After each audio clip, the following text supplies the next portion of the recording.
Welcome to my channel as we study together Hebrew, and we have some Hebrew here. Hadricheni ba'amitecha. Hadricheni ba'amitecha. Direct me in your truth. This study centers on what is truth. What is true? How do we define it? Uh, yes, we have to reach a definition of what it is. Is it a creed? Is it a book we write? Is it a set of words that we spew forth? It's evidence we give in a courtroom. Yeah, there are many ways of stating it, but what exactly is truth? And so let's take our study today, and the Bible will give us a definition of it. We're here in Psalm 25, verse 5, and before I begin to start or study this, I'd like to point out that Dalet Resh Kaf right here, Derech, and that means road. Now, this is a verb, okay? This is a oratory petition thing, and Hadriheni be'amatecha, that is, direct me or place me on the road. Okay, Hadriheni, the Dalrishkaf here. So direct me, guide me. Hadriheni be'amatecha, in your truth. Okay, here we're speaking to Jehovah, and the petition of the psalmist to ask something from the Lord. And there's a lot of nice rhyming here because all of these the first verbs right here all line up. This one's not a verb. This one is. All have first person suffix sound on them. So the first person hangs on the end of all of these the words right here. So Hadrakeni, Amdeni, Yishi, and Kaviti. So all of these have T, T, T, E. So Hirikyod, Hirikyod, Hirikyod, Hirikyod. Sounds very nice, and in a sense, Hebrew normally doesn't rhyme, but here most certainly the first person does extend some interest in how it sounds here. Hadarhini be'amatecha lamdeni, teach me, take a rod, a lamed, and beat it into me. Okay, lamdeni, that's unfortunate, an ancient sense of teaching.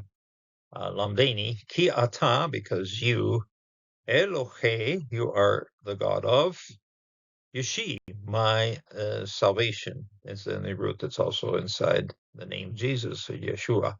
So Yeshi, okay, Yeshi, salvation, my salvation. Otcha, and with you, to you, Otcha. I'm going to pronounce this well here.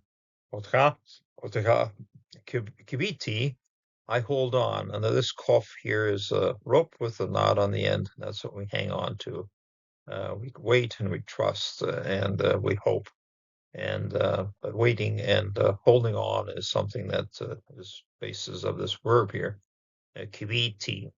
Take the vav with the dagish here. Kiviti. Okay, kiviti. Repeat the vav, and it's kiviti. I hold on. Kol hayom, all day long. Okay, something I do constantly. I hold on to the Lord.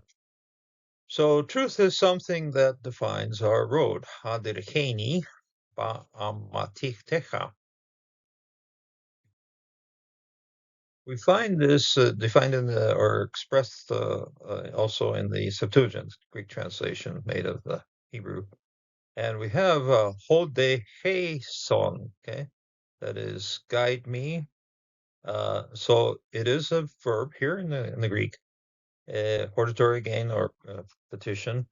And it what it does here is this incidentally, our word odometer comes from this. Okay, measure the road. Okay, something that measures something of distance or road measuring.